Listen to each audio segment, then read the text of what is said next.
그리고 이제 이것도 이제 말씀드리자면은 이제 얘기하는 올해 국립현대미술관의 주작 올해 작가상 후보 작품 중에 정윤석 작가님의 그 작품이 지금 논란이 많이 되고 있다. 리얼도를 달았다는 것이 부정적이다라는 거죠. 표면적으로 리얼돌이 보인다.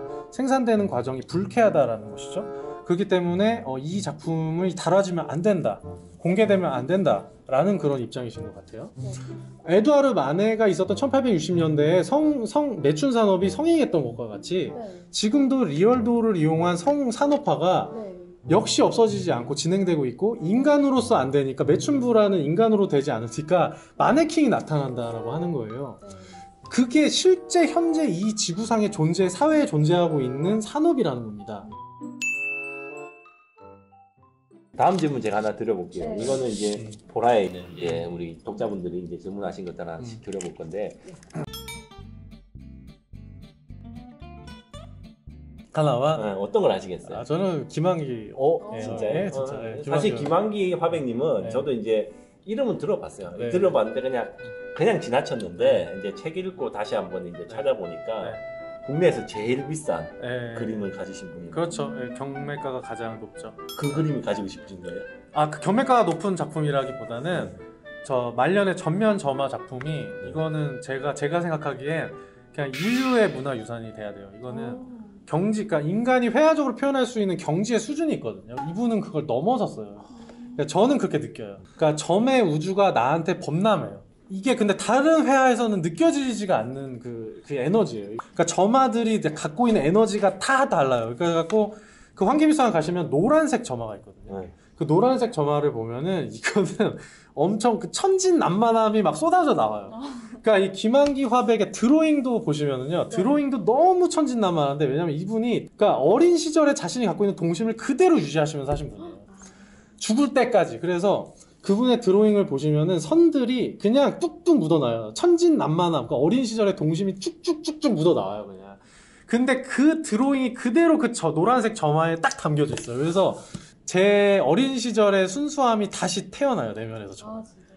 같은 작품을 봐도 제가 그렇게 느낄 수 있을지 모르겠어요. 근데 그거를 저희가 느끼듯이 느끼지 않으셔도 상관없어요. 왜냐면 사람마다 생긴 꼴이 다르고 물리적으로 만들어진 게 다 다르기 때문에, 경험도 다르기 때문에 제가 느끼지 못하신 걸 느끼실 수도 있어요. 그렇기 때문에 누군가가 말해줬기 때문에 내가 그걸 왜 느끼지 못하지? 나는 미술을 모르는 문외한, 이게 전혀 아니에요. 사람마다 살아온 경험이 다르기 때문에 그거를 거기에서 느껴지는 지점과 생각할 수 있는 지점이 다 달라요. 그렇기 때문에 저랑은 또 다른 걸 느끼실 수 있을 거예요. 그리고 오늘 느끼지 못했더라도 10년 후에 그 작품을 다시 봤을 때도 느낄 수도 있어요. 왜냐하면 그 10년 안에 나의 삶은 달라졌잖아요. 나는 달라졌잖아요. 그렇기 때문에 10년 후에도 다를 수가 있어요. 그러니까 지금 내가 느껴지지 않는다고 자책하실 필요도 없고 미술을 모른다라고 생각하실 필요도 없어요. 저는 그림은 그리진 않고요. 아마 실력으로, 그 실력이 이제 또 얘기하자면 이게 기술적인 실력이냐, 자신이 원하는 걸 주제의식 갖고 표현할 수 있느냐로 봐야 되거든요. 근데 제가 전자로 말씀드린 그 그림 기술적인 실력은 사실 누구나 훈련하면 다 가능해요. 진짜요? 그게 이제 서양 미술의 고전주의의 패러다임이에요. 훈련하면 누구든지 거의 가능합니다. 근데 그것도 역시 일정 수준 이상으로 가기 위해서, 쉽게 말해서 자크루이 다비드 수준의 대생력과 표현력을 가려면 그건 또 그 나름대로 재능이 있어야 돼요. 근데 그 정도는 가지 못하더라도 재능이 없어도 사실 기술적인 거 훈련하면 누구나 가능해요. 근데 중요한 건 미술은 기술력을 훈련해서, 이제 지금의 미술, 현대 미술은 기술력이 있다고 이제 인정받을 수 있는 패러다임은 이미 끝난. 왜냐하면 이미 과거의 화가들이 그걸 다 달성해놨어요. 그러니까 그거를 결국에 답습하는 수준밖에 될 수가 없어요. 잘 그리는 사람은 흘러 넘친다, 이거. 그렇죠. 그렇기 때문에 지금의 미술은 그게 아니라 결국 인간의 내면의 역량이 이제 뿜어져 나오는 식으로 갑니다. 그 인간이 얼마나 사고력과 논리력과 상상력과 창의력과 통찰력과 직관력을 갖고 있냐, 그걸로 얼마나 자신만의 시각으로 자신만의 표현 언어를 만들어내서 관객들에게 그거를 효과적으로 전달하느냐, 이게 결국 예술의 본질이거든요. 그래서 그것을 할 수 있는 것도 역시 재능이 있을 수 있지만 지금 말씀드린 건 다 후천적으로 개발이 가능한 거예요. 그리고 예술가들이 천재라는 그 개념도 사실 전 깨져야 된다고 봐요. 그들이 그렇게 천재라고 다 포장해버리면 그 예술가들이 살면서 살아온 자신의 생을 다 쏟아부은 그 노력을 다 무시하는 결과가 되거든요. 그래서 사실 미술 쪽에서 저는 천재성으로 이게 포장되는 거는 정말 포장이에요. 그 사람이 그게 나오려면 엄청난 노력을 해야 돼요. 천재성은 갖춰지게 뭔가 이미 완성된 형태가 아닌 거거든요. 근데 본인이 그 자신이 갖고 있는 재능을 발견하고 그걸 발현시키는 방식은 유일한 방법은 미친 듯이 노력하는 방법밖에 없어요. 그래서 좀 그렇게 말씀드릴 수가 있고. 작가님의 그림 실력은 그림 실력은 기술적으로 봤을 때 형편없어요. 네. 근데 재밌는 게 그냥 이건 농담으로 이제 얘기를 하면 네. 제가 고등학교 때 네. 아무 교육도 안 받고 학교에서 이제 미술 수업을 하는데 선생님이 그랬었어요. 너는 미술해야 된다고 보자마자. 네, 너는 보자마자 미술. 근데 제가 봤을 땐 내 그림이 좋은 건가, 뭐 잘 그린 건가 잘 몰랐는데 그때 선생님이 그래서 3년 동안 쫓아다녔어요. 저를. 그때 어떤 거 그리셨는지 여쭤봐도 돼요? 풍경화를 그렸어요. 네, 풍경화를 그렸는데 굉장히 열의를 다해서 꼼꼼하게 그렸던 기억은 나요. 네, 그래서 캔버스에 처음으로 태어나서 유화를 그린 건데 네. 그 선생님 그걸 보시면 너는 미술가를 해야 된다고. 이렇게 들으면 근데 미술을 전공하셨을 것 같지만 네. 의외로 경영학 전공하셨던데. 네, 경영학은 제가 초등학교 때부터 배우고 싶었던 거였어요. 초등학교 때부터 경영학을 되게 배우고 싶었고 그래서 선택을 한 거예요. 윤리라고 하는 게 결국 사회 규범, 전체 사회상으로 통념상 봤을 때 이것이 옳은 것이다라는 어떤 규범 체계잖아요. 네. 그렇기 때문에 이게 절대적 진리는 사실 아니라는 거죠. 그렇네요. 어떤 사회 공동체의 사람들이 이건 옳고 있고 그르다라고 하는 어떤 서로 말하지 않아도 아는 어떤 규범 체계이기 때문에 이거는 되게 재밌는 게 시대가 변하는 거에 따라서 이 윤리 의식은 달라진다는 거예요. 맞아요. 예. 그렇기 때문에 이 지금 시대에서 옳다라고 윤리적으로 옳다라고 생각하는 게 절대적 진리라고 생각하시게 된다라고 한다면 어떻게 보면 자신의 개념을 다 가둔 상태에서 모든 판단을 하는 거다라고도 볼 수가 있고 제가 이 얘기를 왜 말씀드리냐면 미술을 그런 사회적 윤리 규범 체계 안에서만 생각을 하면서 작품 활동을 하지 않거든요. 어떤 한 인간이 자신이 살면서 정말 말하고 싶고 생각하고 느낀 게 있어요. 그걸 주제의식을 갖고 뭔가 세상에 토해내는 거예요. 다른 사람들에게 그걸 표현하는 거란 말이죠. 너도 한번 내 얘기를 들어봐. 근데 제 생각엔 유일하게 미술 쪽에서 그럼 윤리의식이라는 게 작동해야 되는 게 뭐냐고 한다면 저는 이거라고 말씀드릴 수 있어요. 그 표현하는 게 정말 진심으로 이 예술가가 내가 세상과 사회에 이 얘기를 말해서 담론의 장을 형성하고 싶은데 토론의 장을 형성하고 싶은데 이 표현 방식이 가장 효과적이라고 해서 표현한 거라면 그거는 정말 좋은 거예요. 근데 단순히 내가 이 작품을 자극적이고 이슈화되는 표현 방식을 통해서 내가 유명해져서 내가 명성을 얻어서 내 작품이 명성을 얻게 해서 돈을 미술 시장에서 높은 가격의 가치를 얻게 해서 내 작품이 판매가 돼서 내가 돈과 명성을 얻겠다라는 생각으로만 접근한 예술가라면 그거는 이제 윤리적으로 옳지 않다라고 저는 말씀드릴 수 있어요. 그 정도면 그림 보시는 분이 그 화가의 속내를 알지 않을까요? 그렇죠. 그러니까 그게 안목이에요. 그러니까 미술을 오랫동안 즐기고 많은 작품들을 보고 그 많은 작품들을 깊이 즐기다 보면 안목이라는 게 생겨요. 근데 그 안목이라는 게 점점 높아지거든요. 쉽게 말해서 사기를 치고 있는 건지 아니면 이 예술가의 진정성 있는 모습을 보여주고 있는 건지는 그걸 작품을 많이 즐기면서 자연스럽게 생겨요.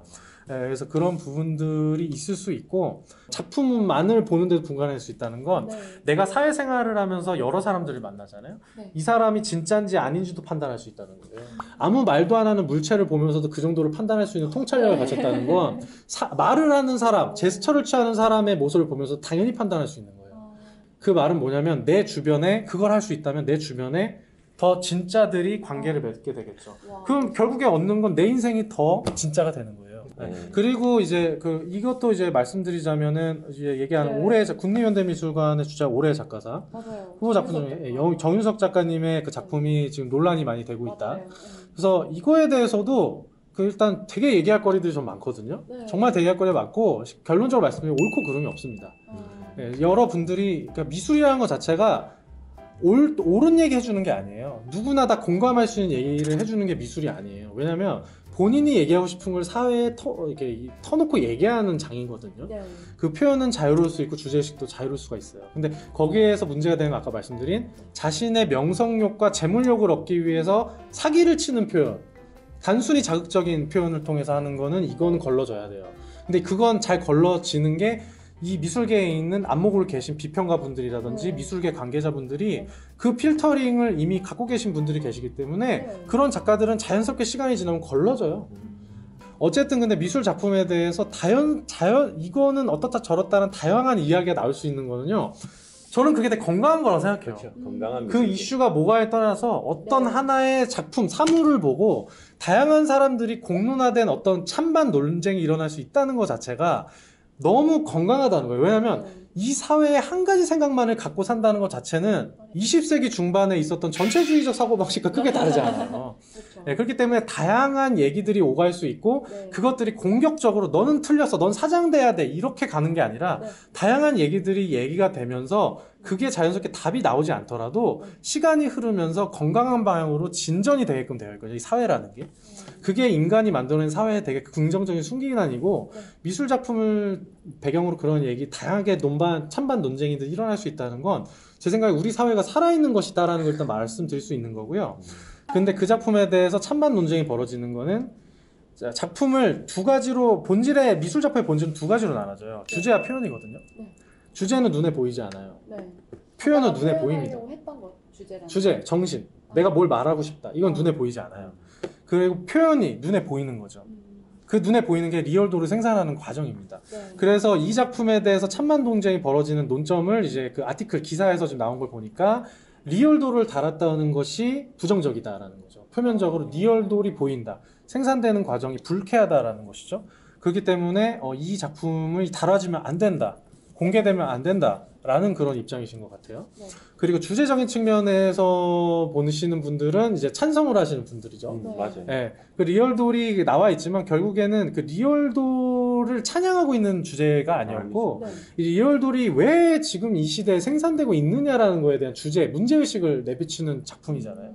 그렇기 때문에 그 생산되는 과정과 이 생산을 그것도 남자가 생산하고 남성이 생산한 것도 아니고 생산자가 여성이라는 것이죠.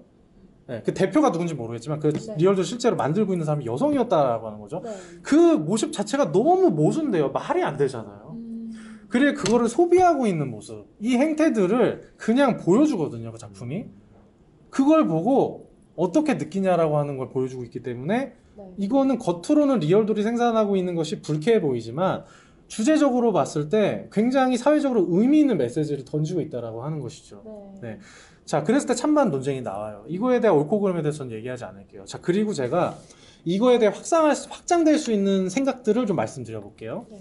미술사적인 관점에서 일단 말씀을 드릴게요. 자, 지금 이러한 사건이 그러면 특이 케이스냐? 그렇지 않아요. 미술계에서는 정말 흔한 일입니다.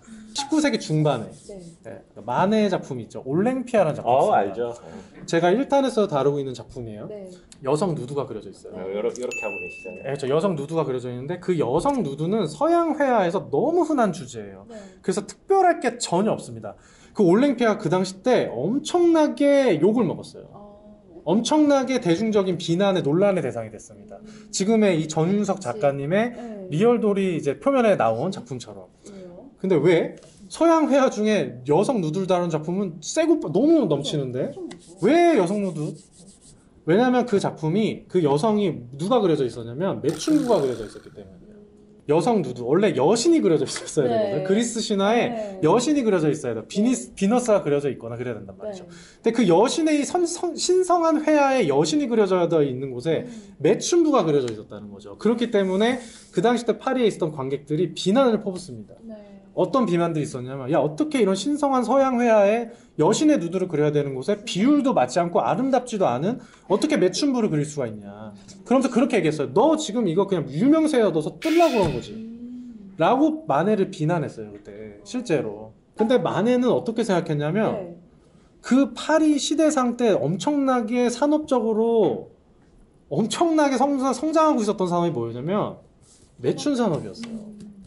네. 파리가 그 시대 때 매춘 산업이 엄청나게 네. 유행을 하고 있었습니다. 실제로 정말 그렇고 지금 너네들이 즐기고 있는 상품 산업이야. 그 남성 부르주아들 너네들이 즐기고 있는 걸 그대로 보여준 거야. 라는 걸 까발린 거죠. 쉽게 말해서. 네. 굉장히 용기 있는 작업인 거예요. 자, 그러면 이 정윤석 작가의 작품을 다시 한번 봅시다. 네. 매춘 산업은 그래서 지금 많이 법적으로 제재가 되고 있잖아요. 그래서 네. 현재 굉장히 많이 줄어들었죠. 전 세계적으로. 그쵸? 네. 그런데 리얼돌이라는 게 나타났다는 거죠. 맞아요. 인간으로서 그 성상 산업이 되지 않으니까 네. 인간이 아닌 마네킹이 등장한다라고 하는 거죠. 에두아르 마네가 있었던 1860년대에 매춘 산업이 성행했던 것과 같이 네. 지금도 리얼도를 이용한 산업화가 네. 역시 없어지지 않고 진행되고 있고 인간으로서 안 되니까 매춘부라는 인간으로 되지 않으니까 마네킹이 나타난다라고 하는 거예요. 네. 그게 실제 현재 이 지구상의 사회에 존재하고 있는 산업이라는 겁니다. 자, 근데 그게 겉표면으로 봤을 때 당연히 불쾌하죠. 자, 근데 이렇게 한번 생각해 볼 수 있어요. 우리가 그럼 실제 사회에 존재하는 그런 불쾌한 것들이 존재하고 있는데 엄연히 네. 그걸 우리가 그럼 보지 않고 외면해야 되는 걸까요? 아니죠. 네. 그거를 얘기할 수 있어야 되지 않나요? 네. 정유석 작가는 그거를 드러내서 얘기하고 싶었던 거 아닐까요? 네. 실제 이 지구상에 존재하고 있어요. 그게 생산되고 있고 그 생산업자는 여성이 생산하고 있다는 거죠. 그리고 그걸 남성이 그걸 사고 있다라고 하는 그 모습을 영상으로 보여줍니다. 이게 놀랍게도 가공된 것이 아니라는 거예요. 그러니까 에두아르 마네가 200년 전에 매춘 산업을 꼬집었듯이 네. 이 전유석 작가는 똑같은 원리로 리얼돌 산업을 지금 꼬집고 있는 거다라고 볼 수가 있죠. 그리고 우리가 세상을 살면서 유쾌한 것만 보면 좋겠지만 근데 제일 안타깝게도 이 세상은 유쾌한 것들도 되게 많이 존재하지만 세상의 이면에는 불쾌한 것들도 되게 많이 존재를 해요. 우리가 그걸 개선하고 고쳐야 될 것들도 정말 많이 존재합니다. 근데 그거를 누군가가 얘기하지 않고 알려주지 않고 그것이 공론화가 돼서 서로 토론이 되지 않는다면 그것들이 해결이 되지 않을 가능성이 되게 커요. 누군가는 그걸 얘기해야 됩니다. 그 얘기하는 게 유쾌하겠어요. 그 작가 입장에서, 누군가 입장에서도. 그렇죠? 그거를 이 정유석 작가는 거짓말도 하지 않고 그대로 공장에 가서 만드는 걸 찍어왔어요. 있는 그대로를 찍어왔다. 있는 그대로를 봐라. 지금 이 지구상에 이런 일들이 벌어지고 있다. 자, 그럼 이거에 대해서 어떻게 생각하니를 그냥 묻고 있는 거라고 전 보거든요. 그 작품을 제가 꼭 이렇게 변호하겠다는 의미가 아니라 미술계에서 벌어져 왔던 그러한 제가 200년 전부터 벌어져 왔던 것들을 제가 말씀을 드렸고 그러한 것들 배경 지식을 한번 가진 상태에서 이 작품을 다시 한번 논의해 보면 또 굉장히 의미 있을 수 있을 거다라는 생각이 들더라고요. 네, 그래서 제가 말씀을 좀 드린 거예요. 그래서 저는 이 작품에 대해서 앞서도 말씀드렸지만 다양한 얘기들이 오가는 건 이 사회가 지금 살아있다라는 증거예요. 저는 우리 사회가 지금 자유롭고 되게 건강한 사회다 라고 또 하나의 증거다라고도 말씀드릴 수 있는 거죠. 지금 이제 뭐 코로나 때문에 전시회 같은 것도 지금 잘 못하고 있고 미술 작품을 보기가 좀 쉽지 않은 여건인데 이런 때 또 방구석 미술관으로 그러니까 방구석의 미술관을 만든 느낌이죠. 이거 보면 나중에 어디 가서 아는 척하기 딱 좋아요. 제가 항상 이제 어디 가서 책이나 뭐 이런 거 이야기할 때 사실 얇고 넓은 지식 아는 척하기 좋은 뭐 이런 거 하는데 아는 척하기도 좋고 그렇다고 해서 또 얕은 책도 아니에요. 되게 재밌습니다. 재밌어요. 미술에 대해서 좀. 여러분 올림피아 찾아보세요. 영화 몇 편 본 것 같아요 지금. 진짜. 어쨌든 바쁘신데 이렇게 와주셔서 감사드리고요. 앞으로 이제 방구석 미술관 3편 저희가 꼭 기대하겠습니다. 네, 또 모셔도 되죠? 그럼요. 네, 저희는 여기까지 하겠습니다. 고맙습니다. 감사합니다. 감사합니다. 감사합니다. 네.